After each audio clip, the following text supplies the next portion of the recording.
Okay.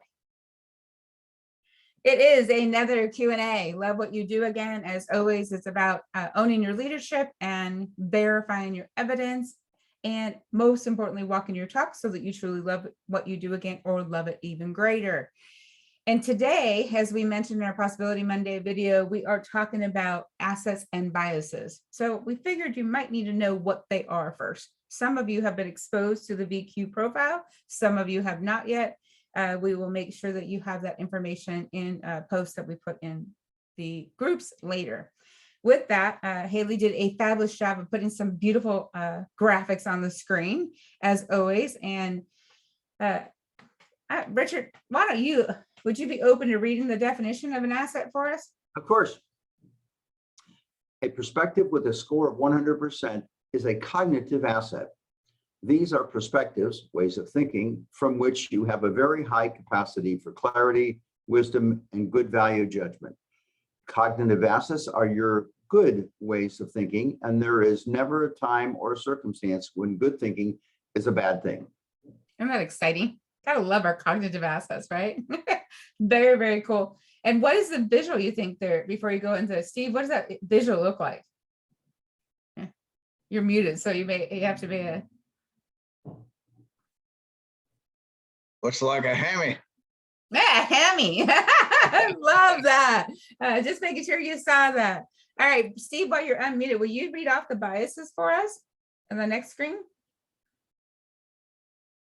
I have to actually move my window.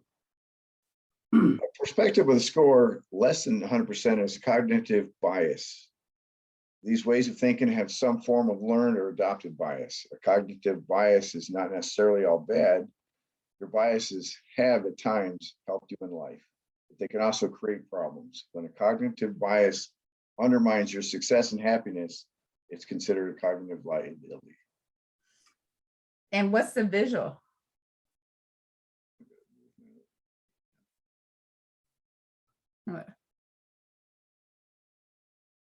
Yeah, prison. Isn't that fun? So the graphics were easily deciphering.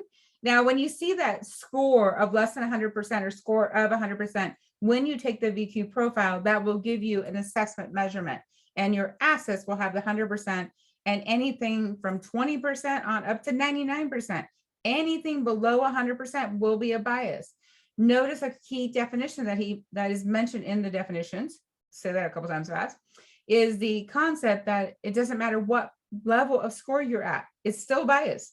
Whether it's 20, 80, 90, whatever, it's still a bias. Although many of us, because 85% of the time, which we're going to go into next, we spend our time in these jail cells and we don't even realize we're in these jail cells. So Haley, want to show the next visual? We led a Live and Unlayered group where we introduce these A games and B games, our lifeboat and our jail cell, so that we can help people discover how they own their asset to apply. And if you notice the tree, you'll see all different types of colors, and these are risk. And the green is when we're in our A game. Only 5 to 15% of the time are we in our A game. So getting everyone to this is a whole new concept. Many people that have been thinking the same way or thinking our assets serve us well, which in some ways they do, are get a little, the new tool seems a little clunky, as we talked about last week. Go into the next slide. Pretty please. So on average, 40% of the time we get greater productivity and cooperation when we actually are operating from our asset. So, but you also know that most of the time we fall into what we call systemic thinking, which then gets impacted by our extrinsic and our intrinsic, which means that if we're using our assets, we're going to have more energy. We're going to have more cooperation. We're going to have more productivity. And this is a huge asset tool. So Robert Hartman is the profile that it's based off of. We've been introducing that for weeks and months and years, yet the VQ profile is a new assessment for us. It's only been in our toolbox for about just under 6 months, and I just officially got certified just about a couple months ago. So this is a new tool that we are rolling out so you can understand how these different assets have dominoes.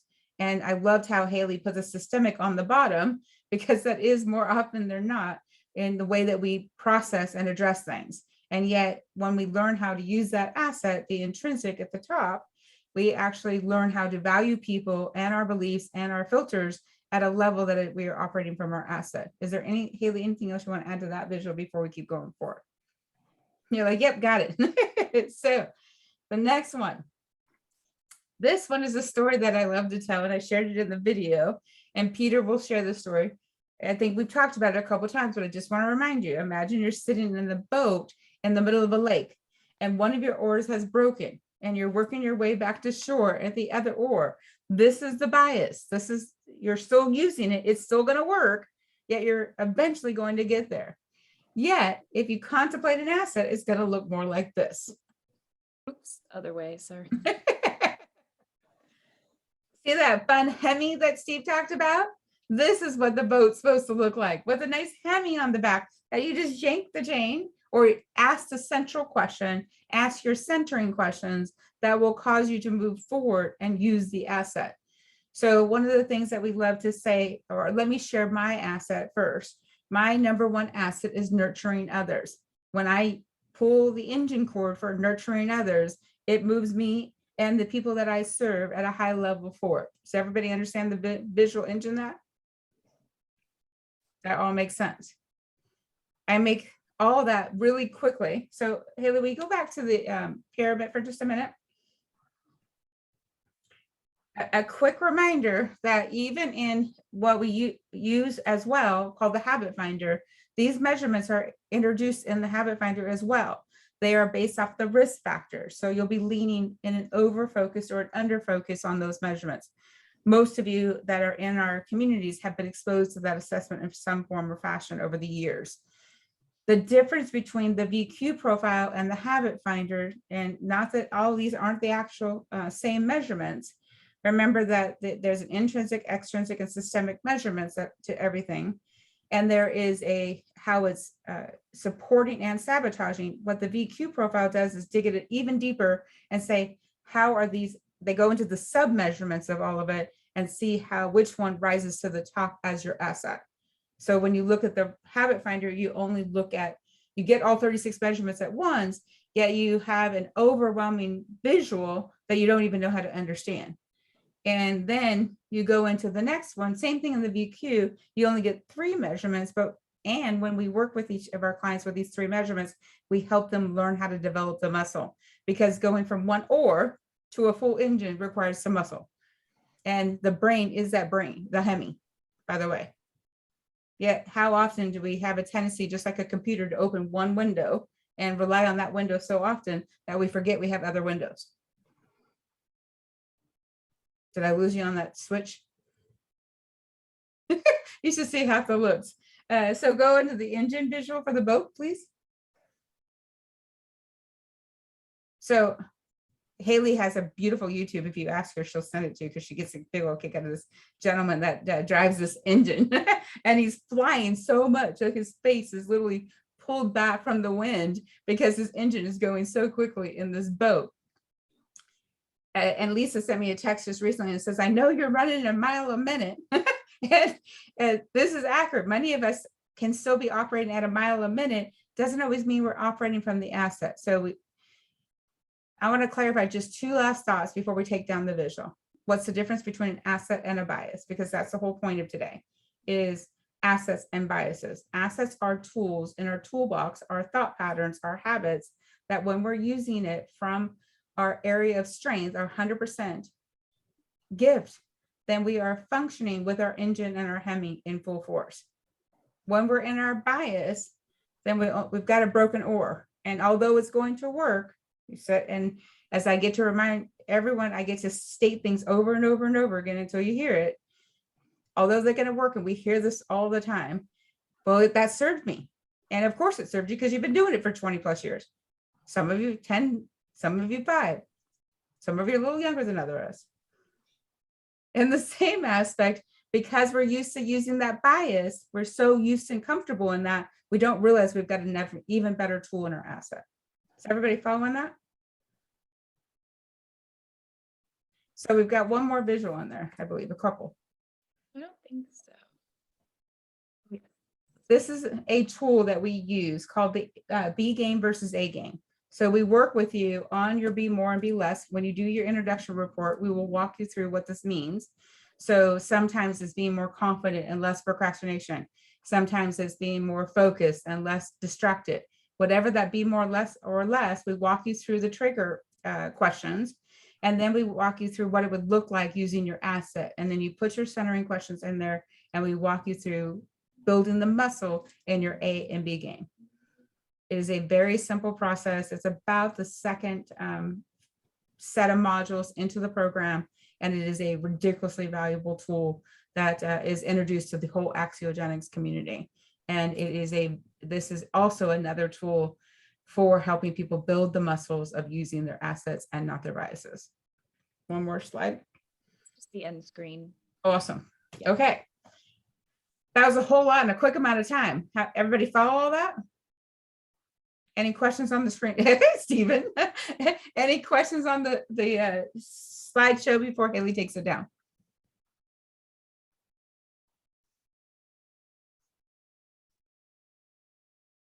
No? Steve Rep is still processing. You're reading the A and B game? Yeah. Yeah. Any questions or curiosities? No, No? not yet. Not yet. It's a very powerful tool. And until you walk through it, huh, Lisa? Until you walk through, you don't realize the depth of gift that it provides you, right? So all I need from here is just to have somebody walk around with me every day, you know, and just kind of identify the behavior as they see it and fill out this form for me. Steve, you're always Any volunteers? And how much are you enlist, and how will you be I remember one of my coaches says, just go ahead and pay me $10,000. I'll follow you around for a day and I'll tell you how to get your work way through that. Would that be a reasonable amount? Sure. I love that. Awesome. So you understand the value of building this muscle, right? Yeah, it's the transition from theory to real time that's the difficult part of it. It is truly building a muscle. Love that. Haley, you can go ahead and take down. Thank you so much. All right, is open up to questions. And Mr. DeSena, meet Miss Lisa. How about we, Lisa, do you want to say a quick hello to everyone? If I know I'm putting you on the spot, just where you're Hello, looking. everyone. Well done. That was perfect.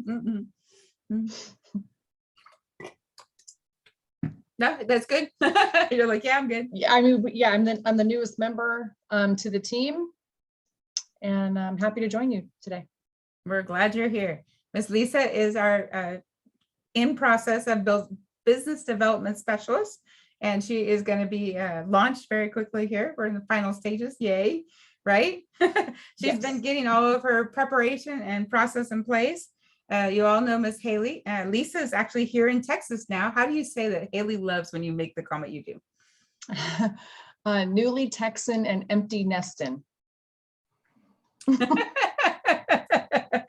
It's an awesome phrase, and she's learned how to say it well. And she's also has her real estate license in California, Mr. DeSena. So just a heads up, as we shared, that Mr. Hall is also licensed in California.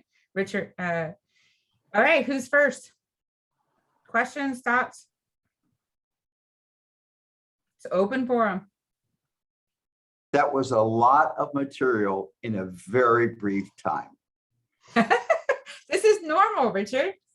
And for a first view, it'll take me a while to process that. This is why we keep introducing it, because we're just helping people start to uncover the definitions, never mind the thought patterns, right? And it's interesting you said that in regards to there's so much material. As you, we just finished the first final draft of the edit of the book, and it will be a process before it gets relaunched. It is out to the beta readers, and my editor had to remind me, she's like, you jam pack everything with tons of information. And then you wonder why it's such a process for everybody to digest it, right? And Haley and I have a blast digesting and building presentations to get it narrowed down into a very simple phrase. And believe it or not, that the whole point of those two, that whole slideshow is asset or bias. That's all we're introducing to you right now. There's a lot behind it, but the only thing is you can use an or you can use an engine. And would you be interested in learning how? So say some more about extrinsic and intrinsic, if you will. Absolutely. So extrinsic is an extrinsic value. So remember when we do, for those of you who have done the whole exercise with me or the BRAVE exercise, we use the concept of extrinsic or intrinsic, right? So the extrinsic is how you're experiencing from the outside in. The intrinsic is how you're experiencing from the inside out. In a value system, the extrinsic and intrinsic is the value that is received from out externally. The value intrinsically is the value of the ultimate value, infinite value. That's what the intrinsic concept is about. People are of intrinsic value. Does that make sense? Intangible. Thank you. Love that word too. Say that again, Miss Haley, so everybody heard you. As far as intrinsic versus an extrinsic would be the tangible physical things. Intrinsic would be the intangible things like love, passion, joy, all of that. And then could you give an example or two of a 100% plus asset versus a less than 100% potential liability? Miss Haley, do you want to comment on that as well, of what you remember? Like give an example of each, Richard, is that? Yeah, I can give one of mine actually. So one of my assets is, let's see, applying order and structure. That is the first one that is on my little thing, and it has 100% here. So that's one of my assets. One of my biases is, oh, that's funny, valuing your assets. So that's something that is less than 100%. So it's at 67%. So you get that report, and it'll give you biases, anything under 100, but it'll also give you your assets. And then you can go through, and using that A and B worksheet, it helps you, like what Steve was saying earlier, just putting it into practice and seeing how the science works out in life. That's what I love about this program, is it gives you a real way to do that and to see it on paper. Okay, here's what my assessment says. Here's how the A and B worksheet looks, with real circumstances that are going on in my life. And then you can make really clear connections at that point between like what you want to be more of, right? You want to go toward that with your asset versus what you want to be less of.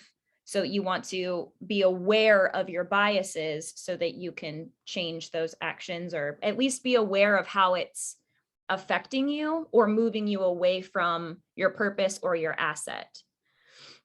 Was that helpful? Haley, And does this come out of the axiogenics program, like a questionnaire, as it were, or where is that? You held up a piece of paper. Where is that coming from? This is this is the full results of the assessment. It's the Robert Hartman assessment. So it's the same assessment from Habit Finder. The same one No. you took. Yeah, Yeah, take same it one again. you took where you reorder those things. So you'll get an initial result from that assessment with, I believe it's 3 biases and 1 asset. 2 biases, 1 asset. 2 biases and 1 asset. And then you can begin your work with that. And then as you move through the program, you get exposed to more biases and assets. And how would one go about doing that? Not how about taking that test or whatever? What I do you can mean? put the link in the chat. And April, what else do you want to say? Somebody else made a comment. Just wondering if there's a way, I would like to have a better understanding of that worksheet, really not the worksheet, but the application of the worksheet. Can I get a PDF of that worksheet? You can when you take the program, absolutely. Gotcha. No, and the reason, thank you, Stephen. I appreciate that. Haley asked the same question. And the reason we don't launch the worksheet on its own is you need some groundwork first. Understood. And it is a program we are launching. There is multiple ways to go through that. And we do want to introduce it to every one of our current clients, every one of our new clients, every one of our groups as it is appropriate. Because Peter introduced last week that concept of the titanium rule. And the titanium rule is the concept of thinking valuegenically. And Haley just put the link in to take the assessment and then schedule an assessment, a strategy session with me, and we can work through how to get you involved in the material. It is actually only a 6 to 7 at 8 most sessions to go through it and to start developing the habit and have the tools and PDFs, etc. Yet the reason to be valuegenic to Peter, this is a certification program I pay for, other coaches pay for, and this is a very intense, and I say intense. Haley, it's much easier for you, but Lisa, would you agree with intense, or would you use another word? Yes, intense. Because now Haley naturally thinks in many of this perspective. In the same aspect, Haley, will you talk on to that? Because it was funny when you brought up the balancing order and structure, because you wouldn't think it is a bias, but it really is a bias, right? That's my asset. Oh, excuse me. The balancing order Applying order and structure is is my your asset. and you're Valuing my assets is my bias. thank you. I got them backwards. See what I mean? So, and by the way, if you've noticed, Haley, in her unique gifting, she has no problems making sure there's plenty of order and structure, as it was.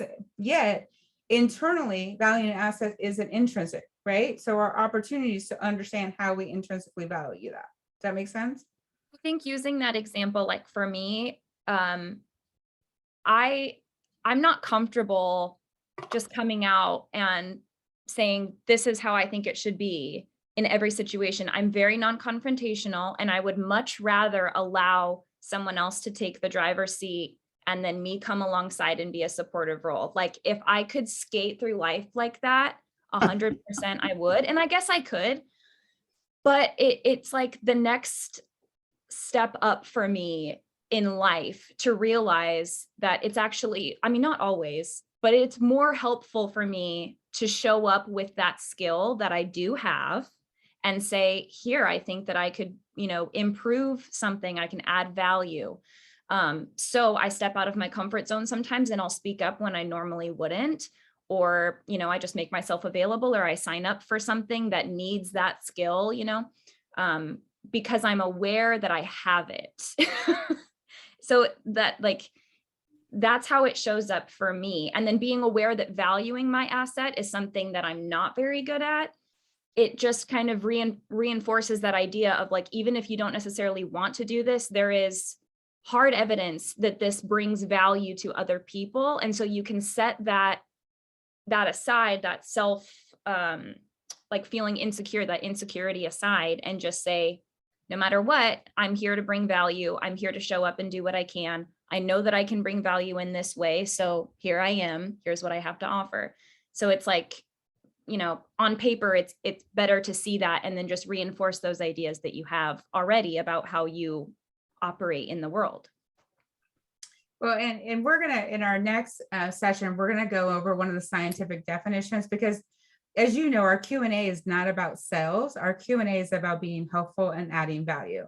And what we've learned is this tool is a tool that adds value, because as Haley said, it is a scientific fact. All of these measurements are scientifically proven. Robert Hartman was best buddies with Maslow, who created the hierarchy of needs. Robert Hartman created the hierarchy of values. And so we've started incorporating this tool years ago because of that. And Haley, Lisa, you came off mute. Is there something you wanted to add to it? Oh, no, I was just in case I needed to say something. I appreciate that. Well, The and background noise died down where I'm at, so I took it off. yay. So, and Lisa, you've been starting to get exposed to the tool and obviously it's still very new for you. So to be able to define it and share it, what value have you got from it so far? I think just pointing out your biases and how sometimes they are your asset too. Mhm. And how when you shift your mindset and really kind of just dig into it a little deeper. Every situation you can ask yourself, okay, is that my asset coming through or is it my bias coming through? And how can I shift my mindset to make the situation different? Excellent. And what a wonderful gift that you're starting that process and owning the awareness of it. Haley, will you pick one of your centering questions from that asset? And what happens is you get this report, and this will be the final thought. You can go into any other questions. Is when you get this report and we go through the introduction, we walk you through understanding how the biases show up and how, yes, they seem like there's an asset inside of it that is going to trump that bias when you learn how to do it. So you stop operating, because so many people think their bias is their asset because this, as the definition said, you've learned how to use it. You've learned how to work around it. You've learned how to make it effective. Imagine what happens when you let the asset trump the bias. Just a thought. So Haley, what would be a centering question you'd want to share? What's the value of applying good order and structure here? Is this a time to follow the established order and process, or to bend the rules, to do something different, or to make some changes? And then what level of planning, organizing, or engineering is appropriate to maximize value? And you just started using those questions. But I haven't yet. I'm not specifically like because they're here, Right. It's just a process to start thinking through. Mm-hmm. And Lisa's like, I need to start looking at my centering questions. I love that. And Stephen, you have not, Stephen descended, you're like, yeah, I haven't got that far yet. You're muted. There you go. You're working on muting or no? Oh, there you are. Yeah, I'm not present today. I apologize, but I thought I should be here. I've got 3 monitors and 2 computers and a phone just going beep, beep, beeping at me. So I apologize. Well, we are always appreciative of your presence and thank you for your candor. So we will ask you another question later. Is there any questions you have for us today? I have no questions. I need to dive into this. My son graduated from Biola this weekend, and I just arrived late last night back to Northern California. I left, it was 70 degrees. I came back, it was 34. It was a bit of a shock. So I'm just running around trying to get things done today. And Reorganized. Reorganized, yes, because while I was gone, of course, schedules changed and people changed appointments, and I'm just finding out about it now. Anyway, I have no questions. I am catching up with life.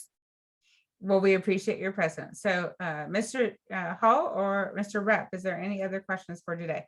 Or shall we let you digest all of what we've implanted in your minds? I have more questions than I have time. So yeah. No, I'm right there. I want to digest some of that information and take that little question and answer thing and dig into this a little more, just like Stephen said. It is worth the time, and the first review will help you start to see that. And that's why we're starting to introduce it. It is not, so, like I said, just to be of help, that is scientifically valuable. Thank you for that. Mr. Rep? No, I mean, I still haven't taken the assessment test. I guess I should start with that. Eventually, as you're ready. I understand. And any other questions for business development today? Or we've flooded your sponge more than enough, and we can let you see you next week. We will be starting the definition of good next week and having a whole conversation around that. I pronounced that so well, didn't I? And go ahead. I was just going to suggest that I wouldn't mind reviewing this material again in a week or 2 or 3. Well, so Haley, why don't we just add in the definition and keep it in the slideshow for next week? And then, the definition of good will align with the beginning of a purpose conversation. Okay. I think that would be perfect. Excellent. Happy to keep that in review. Have some fun, everyone. Enjoy a wonderful week. Nice and simple. We give you another 20 minutes to your day. Bye, everyone. Yay. Bye. And congrats, Stephen. Biola's an awesome school. Yes, congratulations. Bye-bye, everyone.